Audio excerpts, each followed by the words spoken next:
राज्य के विषय में मैकियावेली के विचार। सन 1469 ईस्वी में एक सामान्य परिवार में जन्मा मैकियावेली बहुमुखी प्रतिभा से संपन्न था।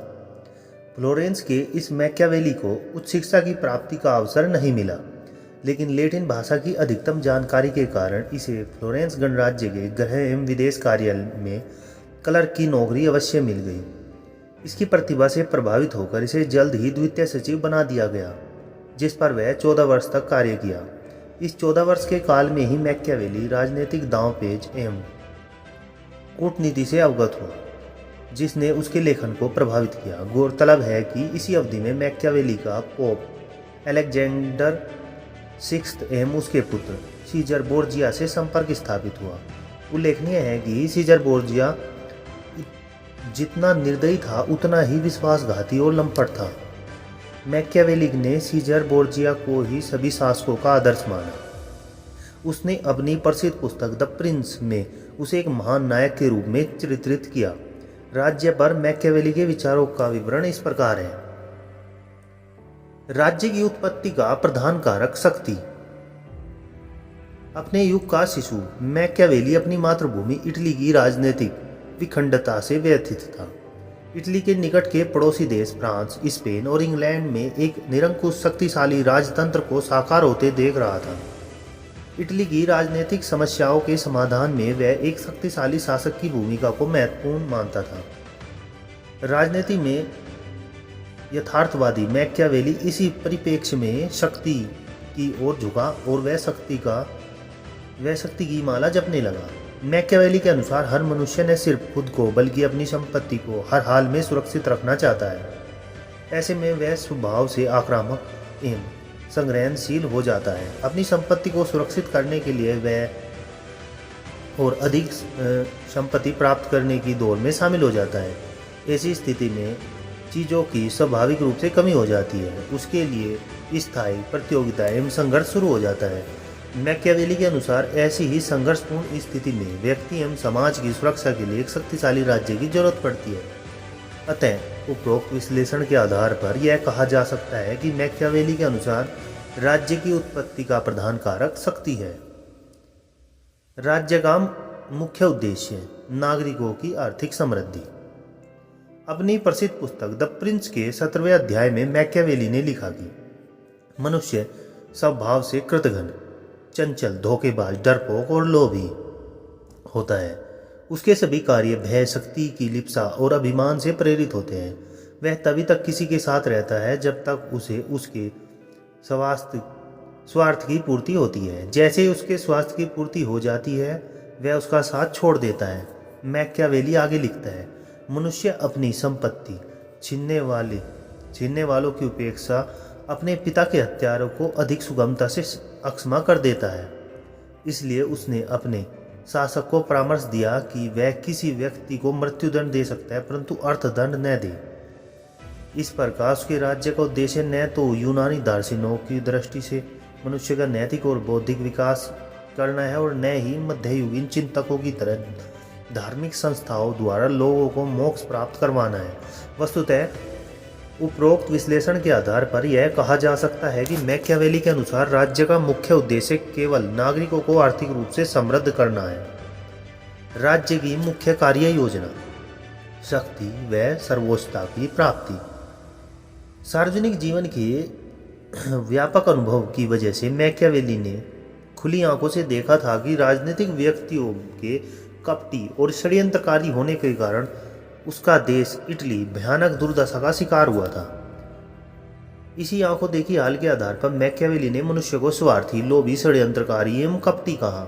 मैकियावेली के अनुसार मनुष्य के इस स्वभाव में शिक्षा के द्वारा भी परिवर्तन नहीं किया जा सकता है। मैकियावेली जोर देकर कहता है कि केवल शक्ति के द्वारा ही मनुष्य के कपटपूर्ण षड्यंत्रकारी व्यवहारों पर अंकुश लगाया जा सकता है। इसी परिप्रेक्ष्य में मैकियावेली ने घोषणा की कि राजनीति के क्षेत्र में शक्ति अपने में एक उद्देश्य है और राज्य का मुख्य कार्य शक्ति को पाना, उसे बनाए रखना और उसका विस्तार करना है। मैकियावेली आगे कहता है कि वस्तुतः शक्तिशाली होने पर ही राज्य व्यक्ति को सुरक्षा प्रदान कर सकता है। इस वक्तव्य में मैकियावेली के राज्य की प्रकृति भी स्पष्ट हो जाती है। उसके अनुसार राज्य मनुष्य द्वारा बनाया गया एक कृत्रिम संस्था है जो अन्य सभी संस्थाओं से उच्च एवं श्रेष्ठ है। इस प्रकार उपरोक्त विश्लेषण के आधार पर कहा जा सकता है कि मैकियावेली के अनुसार राज्य की मुख्य कार्य योजना शक्ति प्राप्ति के साथ साथ सर्वश्रेष्ठता बनाए रखना है। चौथा विश्लेषण है शक्तिशाली राजा, सुरक्षा, समृद्धि और स्थायित्व की गारंटी। सार्वजनिक जीवन की राजनीतिक सक्रियता से हटकर एकांतवास में भेजे गए मैकियावेली को एक शक्तिशाली राजा में ही समस्या का अंतिम समाधान दिखा। मैकियावेली ने स्पष्ट लहजे में कहा कि राजा का परम कर्तव्य प्रजा के जान माल की रक्षा करना है, क्योंकि सुरक्षा और संपत्ति हर मनुष्य की सबसे बड़ी अभिलाषा है। मैकियावेली ने संपत्ति से मनुष्य के गहरे जुड़ाव को एक दिलचस्प तर्क से समझाया। मैकियावेली के अनुसार संपत्ति की लिप्सा इतनी गहरी होती है कि मनुष्य अपने पिता के हत्यारे को अक्षमा कर सकता है, परंतु उस व्यक्ति को वह कभी क्षमा नहीं कर सकता जिसने उसकी संपत्ति का अपहरण किया है। इसलिए मैकियावेली ने स्पष्ट कहा कि एक शक्तिशाली राजा ही देश की आंतरिक विघटनकारी शक्तियों और तत्वों को समाप्त कर सकता है तथा राज्य को बाहरी आक्रमण से बचा सकता है। इस प्रकार मैकियावेली का मानना है कि एक शक्तिशाली राजा के अंतर्गत ही राज्य में सुरक्षा, समृद्धि एवं स्थायित्व की गारंटी संभव है। इसी आधार पर मैकियावेली अपने राजा को सुझाव देता है कि राजा को शक्ति बनाए रखने और शक्ति का विस्तार करने के लिए लगातार प्रयत्न करते रहना चाहिए। पांचवा है एक शासक के शक्तिशाली होने के स्वर्णिम सुझाव। मैकियावेली ने अपनी विश्वविख्यात पुस्तक द प्रिंस के 18वें अध्याय में एक शासक के शक्तिशाली होने के लिए अनेक स्वर्णिम सुझाव दिए, जिसका विवरण इस प्रकार है। पहला है, एक राजा तभी शक्तिशाली हो सकता है जब मैकियावेली के अनुसार उसने तार्किक और पाशविक विशेषताओं यानी लोमड़ी और शेर के संयुक्त गुणों से युक्त होना चाहिए। अर्थात राजा को लोमड़ी की तरह अपने मुख्य प्रयोजनों को छिपा कर रखना चाहिए। साथ ही राजा को शेर की तरह भय का साकार रूप होना चाहिए। मैकियावेली के अनुसार जिस राजा को यह पता होता है कि प्रजा से कैसा व्यवहार करना है, वास्तव में वह राजा ही प्रजा के जीवन और संपत्ति की सुरक्षा कर पाता है। दूसरा, मैकियावेली सुझाव देता है कि एक राजा को अपनी भावनाओं पर पूर्ण नियंत्रण होना चाहिए। साथ ही उसे दूसरों की भावनाओं, आवेशों का लाभ उठाने के लिए समर्थ होना चाहिए। मैकियावेली यह भी सुझाव देता है कि उसे स्वार्थी और अवसरवादी होना चाहिए। तीसरा, मैकियावेली के अनुसार एक राजा को राज्य की सुरक्षा हेतु एक शक्तिशाली राष्ट्रीय सेना का गठन करना चाहिए, न तो किसी विदेशी पर और न ही भाड़े के सैनिकों पर भरोसा करना चाहिए। मैकियावेली की आलोचना। मैकियावेली के राज्य संबंधित विचारों की कटु आलोचना की गई है।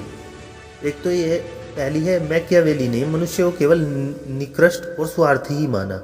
वह यह भूल जाता है कि मनुष्य में दैवी गुण भी होते हैं।